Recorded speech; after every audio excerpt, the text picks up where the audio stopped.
মানিকগঞ্জের ঘিউরে রাশিদ আক্তার নামের এক মধ্যবয়সী প্রবাসী নারীকে হত্যাকাণ্ডের ঘটনা ঘটেছে।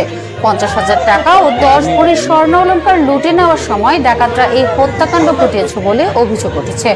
রবিবার দিবাগত রাত আনুমানিক 1:30 থেকে 2টোর মধ্যে ঘিউর উপজেলার পয়লা ইউনিয়নের বাইলজুড়ি পশ্চিমপাড়া গ্রামে এই হত্যাকাণ্ড ঘটে।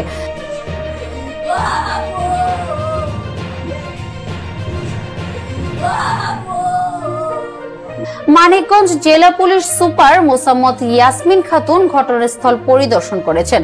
শ্বাসরোধ করে হত্যা করা হয়েছে বলে প্রাথমিক ধারণা করছে পুলিশ। আমরা ঘরে যারা ছিল ওই সময় ঘটনা সংঘটনের সময় যারা ছিল 2 জন, ওই 2 জনকে আমরা নিয়ে যাচ্ছি জিজ্ঞাসাবাদের জন্য। 9 নং ওয়ার্ডের একটি সদস্য।